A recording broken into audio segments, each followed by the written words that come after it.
What's up, people? Thank you for tuning in to Pro Wrestling Talk Radio, the show where fans rate and debate the hottest topics in the world of wrestling. I am J-Dub, and joining me on the hosting panel tonight is David. Okay, you know something that I have heard of?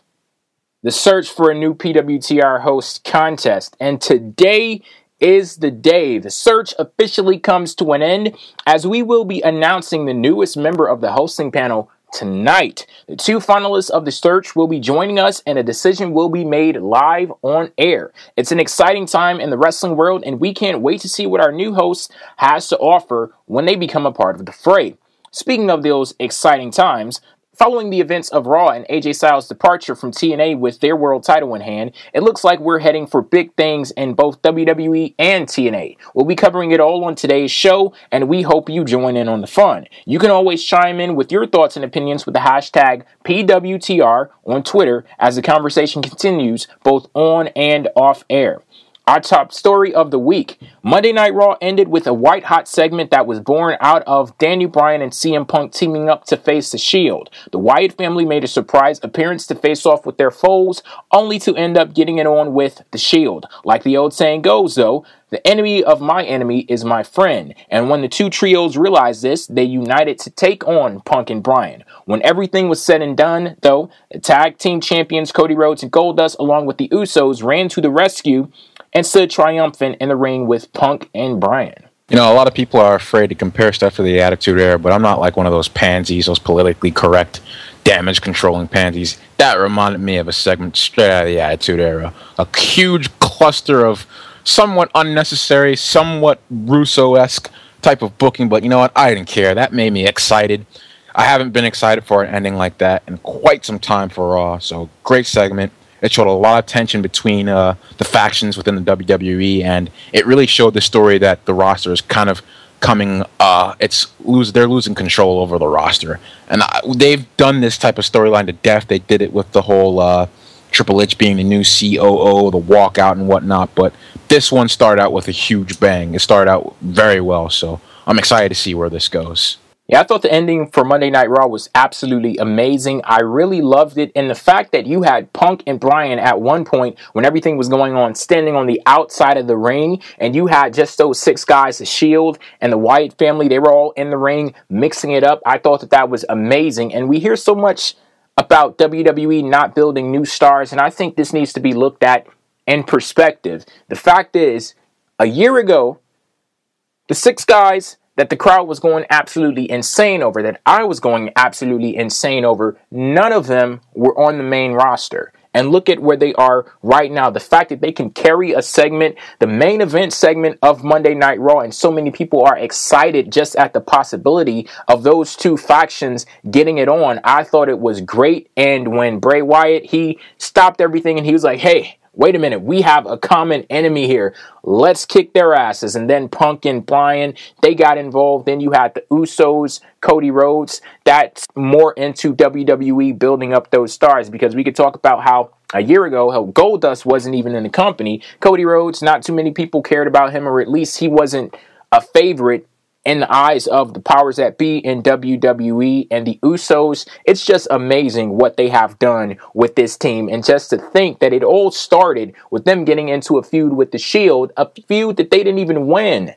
But they are a legitimate tag team right now, and I can honestly count myself as a fan of the Usos. What does this mean for you and WWE as a whole, the fact that we have all of this talent in the ring and they carried this main event segment? I'm very happy. We have a legitimate tag team division now. Whether it'll stay, that remains to be seen. But we've got guys like the Usos, we've got the primetime players, we've got the Shield, we've got Los Matadores. We've got a really good team, a really good mix of types of groups now. We got the Real Americans too. Some great wrestling there with Antonio Cesaro. So we have a very nice division. I'm a little bit worried about what's going to happen between now and, let's say, around Extreme Rules time, because I'm pretty sure that the Shield is going to break up. I don't know who's going to be the top guys, who's going to be the top tag team division, and I don't see Cody Rhodes and Goldust being a permanent fixture. And there has been times where they built up the tag team division, and it looked really good, and then afterwards it just kind of fell off, I remember Primo and Epico, they were at the top of the tag team division, and the tag team division was looking really good at that time, and then they just kind of fell off. I think they won the tag team championships at a house show. So ever since then, it kind of wasn't as good as it could be. Tag team wrestling, it's kind of fallen off in recent years. I would say within the last 10 years, to be quite honest. Tag team wrestling used to be the thing, and the Attitude Era and the golden era of wrestling. It's always been kind of a exciting thing to see in wrestling, but within the last decade, it's kind of taken a backseat, and that's a real shame because there's been some great matches. I think it was Edge and Rey Mysterio versus Kurt Angle, and I don't remember who else it was, but that actually got match of the year, and it wasn't like a ridiculous tables, ladders, and chairs match. It was a regular tag team match. I believe this was in 2002. So tag team wrestling, the Shield has put on some of the best matches of the year the WWE's seen, and I've said this before, I will say it again. The Shield is every bit better than the Nexus ever wished it could be. Even at this point, even in storyline, I would say. So I'm very excited for the tag team division. As long as they don't fall off the grid like what they did before, we could see some stars coming in. You always do run that risk there, but it seems as if this incarnation of the tag team division in WWE, it does have some legs on it, because every other time that I've said it, and I've said it many times over the years, it looks as if the tag team division, it's experiencing a resurgence, and it all fell to the wayside. But this one, it does seem as if it has some legs, because as you mentioned, the Shield, they've delivered some of the most exciting matches that I've seen in WWE this past year. Their match with Cody Rhodes and Goldust, one of, if not my number one favorite match of the year. It was just that great, and they really have been entertaining. And the Usos, they've always been good in the ring, but it's just like when you actually care about somebody, when you actually care about talent, you look to their matches more and you pay more attention and you're more entertained by those people. So I would say that's the case with the Shield. Now let's move on to Punk and Daniel Bryan. I was hoping that we would get like a 6-on-6 at Survivor Series. Punk, Bryan, the Usos, the Rhodes brothers versus the Shield and the Wyatt family. But it looks as if at Survivor Series it will be Punk and Bryan versus Harper and Rowan of the Wyatt family. What are your thoughts about that match and some of the possibilities that WWE could have went with instead? I think they're missing the boat on this one. I think that why not take it a step further? We could have showcased one tag team, maybe the Usos, or maybe even some mid-carders. The mid-card division isn't looking too good right now. Maybe we could have gotten in somebody like Kofi Kingston, Dolph Ziggler, guys like that. I really wanted to see, if not a 6-on-6, at least a 5-on-5. Survivor Series, that's a tradition. We always have our 5-on-5. We could get that, but at this point, even if we do get it, the storyline isn't going to be as good. It's kind of going to be thrown in at the last minute, and that always sucks because wrestling matches are at their best when you have a great storyline to them. Even if the match sucks, you have a decent storyline. As long as you have a decent storyline, at least you can look forward to that. Tell that to the folks who complain about Triple H and Orton at WrestleMania 25. I mean, at least we can look. That was a really good storyline. That was actually, to me, that was the last really, really intense storyline. Triple H and The Undertaker, that was a good one too, but I think that was the last really intense one for me. But, yeah.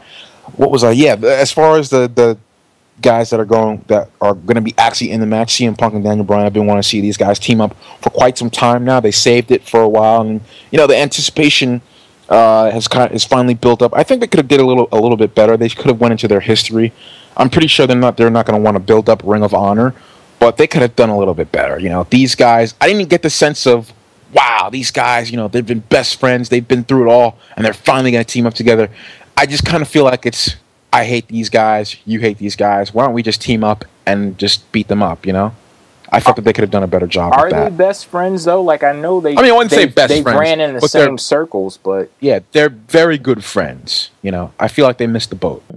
And one thing that WWE did take advantage of, and I think that this was worked very well, the showdown between the Wyatt family and the Shield, because I think ever since the Wyatt family debuted in WWE, people automatically have been connecting them to the Shield and wanted to see some kind of interaction. And the fact that WWE didn't go all in, like they had a little scuffle, but it was still enough for people to get excited. yet it didn't give away too much. So there is a possibility that they could revisit that somewhere down the line. And if it does happen, I'm all in, because just a little bit that I saw on Raw, I thought it was great. And I can't wait to see more from these guys, whether they're separate or together, because I do think that both of them are, both units are doing pretty good things in WWE these days.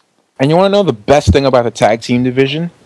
All of them, pretty much all of them, look like and feel like a tag team. They're not just something ridiculous like Cody those makeshift tag teams where you just throw people together. Yeah, if you remember, well, you're not going to remember this. I don't know why I remember this. Maybe because it was like a 3 or 4 month reign. Cody Rhodes and Drew McIntyre. That's not going to go down in the history books. I do. I remember that. You remember it? Yeah. Yeah, I actually went to an episode of SmackDown, my only time ever going to SmackDown, and I got a picture of those two. That's the only evidence that you'll have that tag team ever existed. Yeah, it's just one of those stupid tag teams they throw up at the last second. So I'm glad we finally have guys who look like each other, or at least have some type of theme going with them. And say what you will about Los Matadores, but they're like the poster boys for they actually have a theme or look to them for a tag team. Usos, same thing. Do you realize that we just discussed the tag team division as our lead story for PWTR? If that's not an example, to an end. No, if that's not an example that some shit is going right, I don't know what is. So I say good job, WWE. Keep compelling us to discuss the tag team division this early on in the show and not just throw them somewhere when we don't have shit to talk about. But we do have more things to talk about. WWE Champion being one. Randy Orton, he was left broken and alone after the big